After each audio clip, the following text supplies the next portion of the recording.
Yasin, Allah a'lamu bimuradihi bihi. Allah, adapun Allah a'lamu adalah yang paling tahu. Yang paling tahu itu sigat isim tafdil ya. Allah a'lamu paling tahu bimuradihi bihi, apa yang dimaksud dengan Yasin itu. Apa makna dari Yasin ini? Allah yang paling tahu.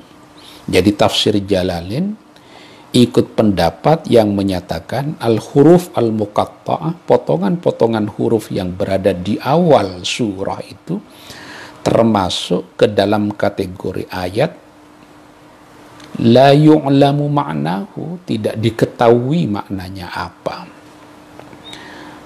Ini, tapi nanti ada ulama lain yang mencoba membedah makna dari Yasin itu.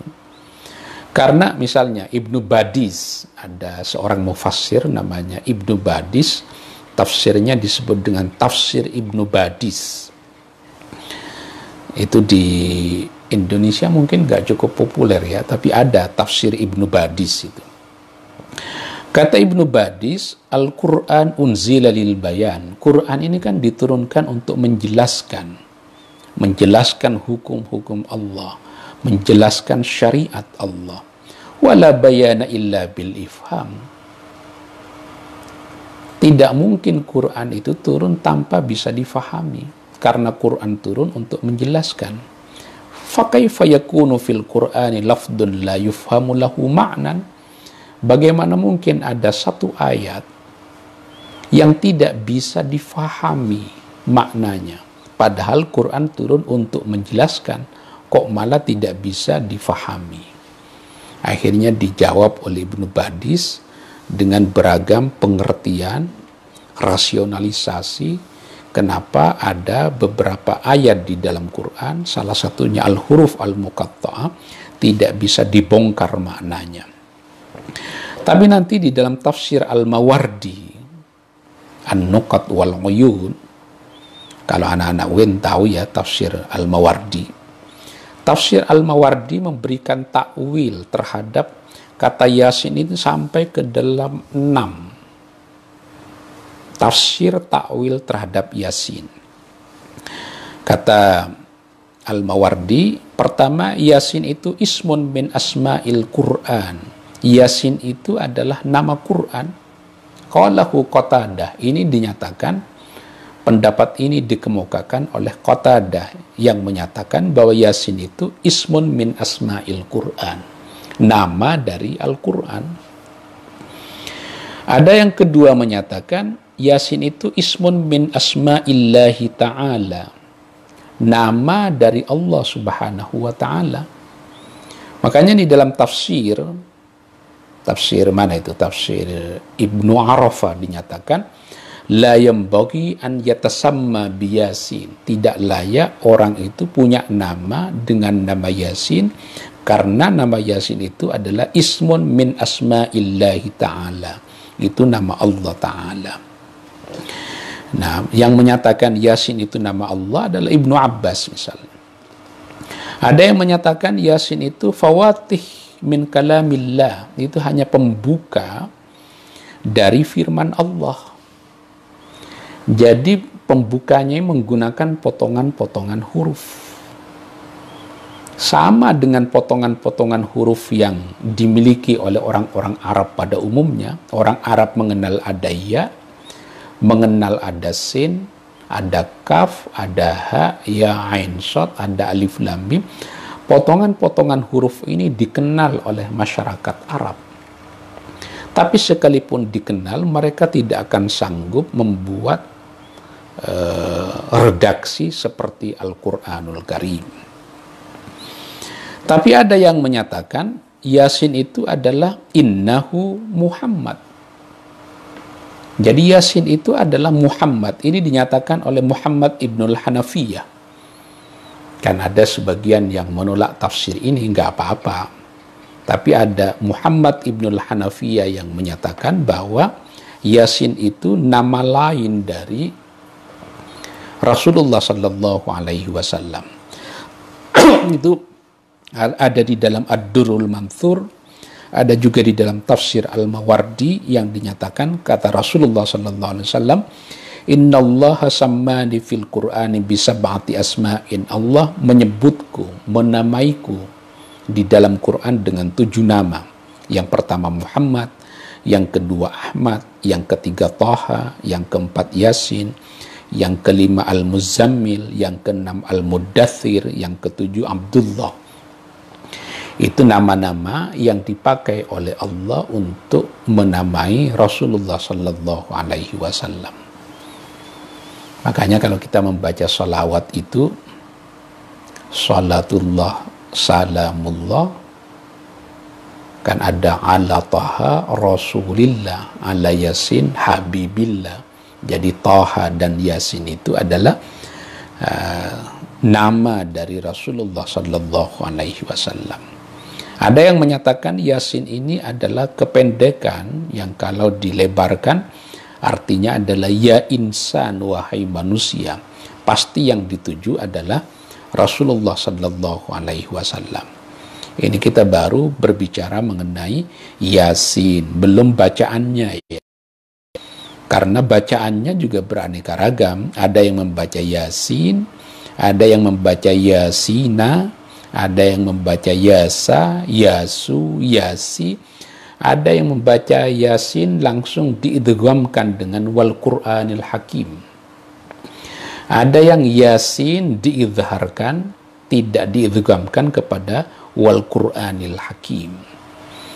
Ini bisa dibayangkan Quran ini diterima hanya oleh baginda Nabi, tapi pemahaman para sahabat dan tabi'in terhadap Yasin ini saja bisa berbeda-beda antara satu ulama dengan ulama yang lain.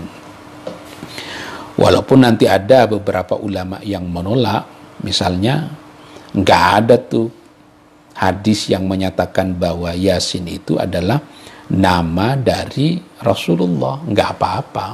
Itu kan satu pendapat, tapi pendapat yang lain menyatakan ada seperti yang disebut tadi itu.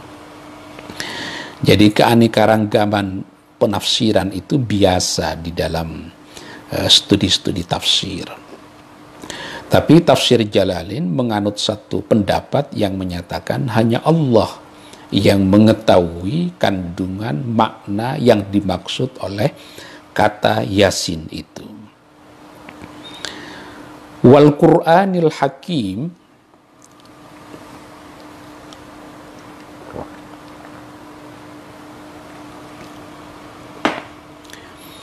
Yasin wal Qur'anil Hakimi innaka laminal mursalina ala siratin mustaqim tanzilal azizir rahim. Ini yang populer di kita, tanzilal azizir rahim. Tapi dari kaidah bahasa Arab bisa dibaca tanzila, bisa dibaca tanzilu, bisa juga dibaca tanzili. Yasin Allahu a'lamu bi muradihi bihi wal Qur'anil Hakimi. Enggak boleh dibaca wal Qur'anal Hakima karena wawunya adalah waw sumpah. Dan kalau di Jurmiyah itu kan kita tahu huruf sumpah itu ada 3. Al-wawu, wal-ba'u, wat-ta'u. Wawu, ba, dan ta. Salah satu fungsi dari huruf qasam itu secara gramatikal itu menghafadkan, mengejarkan kalimat yang jatuh setelah huruf qasam. Makanya dibaca wal Qur'ani. Demi Al-Quran. Al-Quran yang bagaimana? Al-Hakimi, yang di dalamnya ada hikmah-hikmah. Saya nggak sempat ngecek terjemahan Kementerian Agama ya, tapi makna dari kata hakim ini banyak. Demi Al-Quran yang di dalamnya ada hikmah, zil hikmati, ada hikmah, yang di salah satu tafsirnya al-muhkami bi'ajibin nazmi wa badi'il ma'ani. Demi Al-Quran yang di dalamnya ada hikmah, yang diartikan al-muhkami, yang dikukuhkan.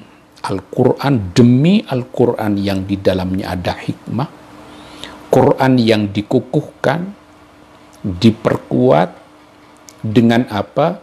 Bi'ajibin nazmi, dengan diksi Quran yang mengagumkan. Bi'ajibi, dengan keajaiban, an-nazmi, struktur kata dan kalimat dari Al-Quran. Jadi diksi Al-Quran itu mengagumkan. Ini kalau mengerti bahasa Arab ya, kalau tidak mengerti kan sama saja. Demi Al-Quran, al-muhkami bi'ajibin nazmi wa badi'il ma'ani, yang diksinya mengagumkan, wa badi'il ma'ani, dan kandungan maknanya. Al-badi itu artinya indah ya, indah. Mengagumkan juga dari segi badinya, mengagumkan. Jadi salah satu pengertian al-hakim itu adalah al-muhkam. Kalau di dalam Quran kan kita tahu, Quran ini dikukuhkan, kitabun uhkimat ayatuhu, ini adalah kitab uhkimat ayatuhu, yang ayat-ayatnya itu sudah diikat, dirapikan, dikukuhkan oleh Allah. Makanya dinyatakan walau kana min indi ghairillahi lawajadu fihi ikhtilafan katsira. Kalau Quran ini tidak berasal dari Allah, pasti terjadi tabrakan antara satu ayat dengan ayat yang lain. Tapi karena dia dari Allah, menjadi kokoh.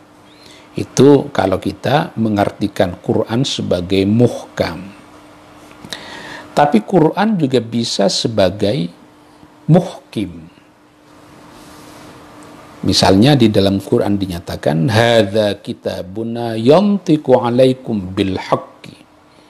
Ini adalah kitab yang berbicara kepada kalian, ingin menyelesaikan persoalan kalian. Itu dibaca muhkim. Fungsi Quran sebagai muhkim. Quran juga bisa menjadi hakim, karena setiap ada persoalan yang menimpa umat Islam dicari solusinya di dalam Quran. Makanya Imam Syafi'i di dalam Ar-Risalah itu setengah bersumpah dia menyatakan la tanzilu li ahadin min ahli dinillahi nazilatun illa wa fil Qur'ani ad-dalilu ala sabilil huda fiha. Tidak ada satu perkara yang terjadi di permukaan bumi ini kecuali pasti ada cantolan dalilnya, pasti ada argumentasi Qur'aniknya, kalau kita mau secara serius membacanya di dalam Al-Quranul Karim. Jadi Quran berfungsi sebagai muhkam, sebagai muhkim, dan sebagai hakim. Inna anzalna ilaikal kitaba bil haqqi litahkuma bainan nas. Quran sebagai hakim. Dicari di dalam Quran itu. Segala persoalan-persoalan ada dalilnya di dalam Quran, baik secara eksplisit ataupun secara implisit. Eksplisit itu secara sarahah ada di dalam Quran, atau implisit dengan menggunakan dalil qiyas misalnya. Dalil qiyas itu bisa. Jadi Quran ini al-muhkam bi'ajibin nazmi wa badi'il ma'ani. Allah bersumpah dengan Quran. Setiap kali Allah bersumpah dengan benda-benda, pasti di balik benda itu ada keistimewaan yang luar biasa. Ini satu sesi sendiri ya, berbicara mengenai aqsamul Quran, sumpah-sumpah di dalam Quran. Makanya ulumul Quran itu kan banyak. Ada aqsamul Quran, sumpah-sumpah di dalam Quran. Ada qasasul Quran, kisah-kisah di dalam Quran. Jadi salah satu yang bisa kita ketahui, setiap kali Allah bersumpah dengan satu benda, dengan makhluknya, pasti di situ ada kehebatan yang luar biasa pada pada makhluk itu. Allah bersumpah dengan Quran untuk apa? Untuk menegaskan innaka ya Muhammad laminal mursalina. Demi Al-Quran yang di dalamnya ada hikmah, yang berfungsi sebagai hakim, sebagai muhkim, ia sebagai muhka, sesungguhnya engkau Muhammad, ya Muhammadu ya. Ini munada ya, Muhammadu. Enggak usah dibaca ya Muhammad, karena nanti kan ada yang disebut dengan munada murakham atau munada tarkhim. Kalau di dalam alfiyah, tarkhiman ihdif akhiral munada kaya su'a liman da'a su'ada. Ya Fatim, itu dari ya Fatimatu. Bersumpah dengan Quran untuk menegaskan bahwa engkau Muhammad laminal mursalina, salah satu di antara jajaran rasul-rasul Allah. Kamu adalah satu dari sekian banyak rasul yang dikirim oleh Allah Subhanahu wa ta'ala.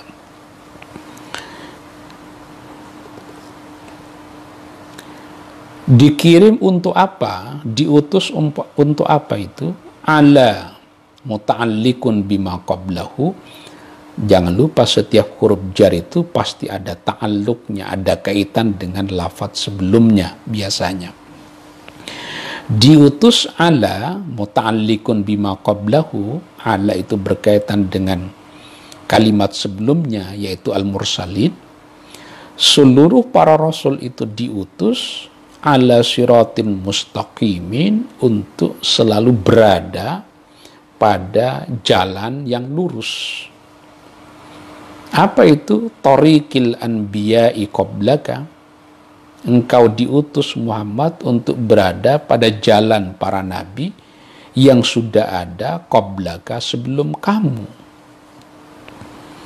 Siratin mustaqim ay tariqil anbiya'i. Apa jalan yang lurus itu? Tariqil anbiya'i qablaka, yaitu jalan para nabi qablaka, sebelum kamu. Jalan para nabi sebelum kamu itu apa? At-tauhidi wal huda, yaitu tauhid dan petunjuk. Dibacanya at-tauhidi wal huda. Seluruh para nabi dan rasul sebelum Kanjeng Nabi Muhammad sallallahu alaihi wasallam itu menempuh jalan, yaitu jalan tauhid dan huda, petunjuk. Makanya kalau di kita itu yang dibaca di pesantren, tawassalna bi bismillah wa bil huda rasulillah. Yang lain membaca wa bil hadi rasulillah, itu beda maknanya. Kalau dibaca wa bil huda rasulillah, Rasulullah itu menjadi petunjuk itu sendiri. Tapi kalau dibaca wabil hadi, nah Rasulullah berfungsi kan di dalam Quran, walikulli qaumin had, setiap kaum pasti ada yang memberikan petunjuk. At-tauhidi wal huda, jalan para nabi sebelum engkau itu Muhammad, yaitu jalan tauhid, wal huda, dan jalan petunjuk Allah Subhanahu wa ta'ala. Makanya Rasulullah itu disebutkan wa innaka latahdi ila siratin mustaqim di ayat yang lain. Sesungguhnya engkau Muhammad latahdi, akan bisa membimbing umat kamu itu ila siratin mustaqim, kepada jalan yang lurus. Siratillahi alladzi lahu ma fis samawati wa ma fil ardi. Itu disebut wa innaka latahdi ila siratin mustaqim. Tapi jangan kaget nanti kalau ada ayat lain yang menyatakan innaka la tahdi man ahbabta walakinnallaha yahdi man yasha. Sesungguhnya engkau Muhammad tidak akan bisa memberi petunjuk kepada orang yang paling kamu cintai.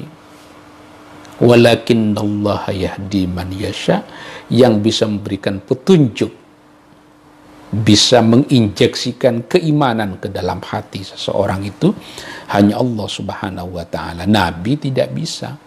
Nabi hanya menyampaikan petunjuk-petunjuk Quran kepada umat manusia. Tapi siapa yang mau beriman kepada Quran, mau beriman kepada Allah, mau beriman kepada Kanjeng Nabi, Nabi tidak punya hak prerogatif untuk menentukan itu. Yang menentukan semua itu terkait dengan hidayah keimanan ini hanya Allah Subhanahu wa Ta'ala.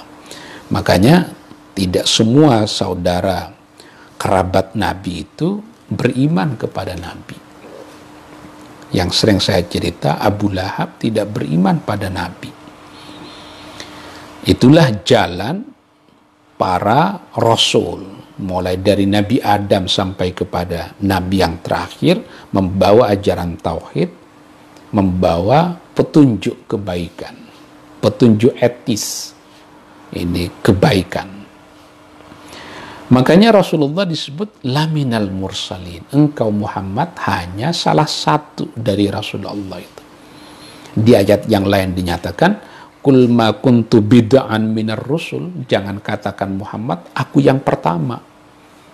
Karena nabi-nabi yang lain sudah membawa ajaran jalan yang sama, yaitu jalan tauhid dan petunjuk. Wattaqidu bil qasami wa ghairihi raddun liqaulil kuffari lahu. Wattaqidu, jalan untuk mengukuhkan. Biasanya kan di dalam kalimat-kalimat bahasa Arab itu ada yang disebut dengan takkid, untuk menguatkan sebuah ungkapan atau kalimat bisa menggunakan berbagai cara. Yang pertama takkid itu bil qasami, dengan sumpah. Nah, tadi disebut wal Qur'anil Hakim. Allah bersumpah dengan Quran untuk menegaskan Rasulullah itu betul-betul Rasul. Wa ghairihi, dan selain qasam. Apa yang selain qasam? Ada innaka di situ. Inna itu kita tahu fungsinya, setelah Allah bersumpah dengan Quran, innaka, sungguh, itu sungguh. Di samping ada inna, ada lamnya juga. Laminal mursalin. Jadi lam, inna, dan huruf sumpah waw itu untuk mengukuhkan, untuk memperkuat argumentasi mengenai nubuwatu Muhammad, mengenai kenabian Kanjeng Nabi Muhammad. Nah, takkid dalam bentuk sumpah dan lainnya, yaitu inna dan lam itu raddun liqaulil kuffari lahu, untuk menolak pernyataan orang-orang kafir kepada Nabi. Bagaimana pernyataan orang kafir kepada Nabi? Lasta mursala, engkau Muhammad bukan Rasul. Nah, akhirnya Allah menghadirkan 3 kekuatan tuh, sumpah, inna, dan lam, untuk menegaskan kenabian Rasulullah sallallahu alaihi wasallam. Tanzilal azizir rahimi, tanzilal azizi fi mulkihi ar-rahimi bi khalqihi, khabaru mubtada'in muqaddar ay al-Qur'an. Kalau dibaca tanzila itu bisa menjadi masdar dari fiilnya yang dibuang, nuzila tanzilal azizi. Atau sebagian ulama menjadikan ini sebagai hal. Tapi hal kan berupa isim, harus berupa isim sifat. Ini masdarnya tinggal ditakwil dengan isim sifat. Atau ada yang membaca tanzilu. Nah, kalau dibaca tanzilu itu menjadi khabar dari mubtada yang dibuang. Ay hadza Al-Quran ini tanzilul azizir rahim, diturunkan oleh Allah yang maha agung, yang mulia, besar fi mulkihi, kekuasaannya. Tapi aziznya Allah itu, kalau kebesaran Allah itu tidak diimbangi dengan ar-rahimnya, bahaya kita. Makanya Quran yang diturunkan oleh Allah yang agung ini, tapi ar-rahimi, yang belas kasih, yang penyayang. Makanya umatnya Rasulullah ini berdosa hari ini tidak disiksa hari ini, karena ada rahimnya Allah di situ. Jadi tanzila bisa, tanzilu bisa, tanzili juga bisa. Kok bisa dibaca tanzili? Ada yang menjadikannya sebagai badal dari wal Qur'anil hakimi. Wal Qur'an itu kan dibaca majrur ya, wal Qur'ani. Nah, di akhirnya dibaca tanzilil azizir rahimi. Tapi tergantung, kalau guru kita memang membaca tanzila, kita ikut yang itu. Jangan ketemu di kitab langsung diikuti. Ini hanya penjelasan dari sudut gramatika bahasa Arab. Kemungkinannya dibaca tanzila, tanzilu, tanzili, tergantung punya argumen bahasa gramatikal atau tidak. Jadi Yasin wal Qur'anil hakim innaka laminal mursalin ala siratin mustaqim.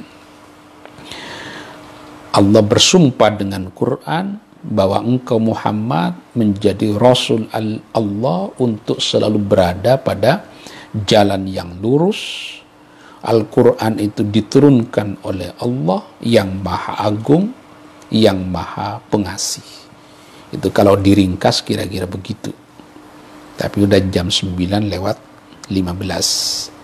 Kita baru dapat Yasin wal Qur'anil hakimi innaka laminal mursalina ala siratin mustaqim tanzilal azizir rahimi. Mudah-mudahan ada gunanya, ada manfaatnya.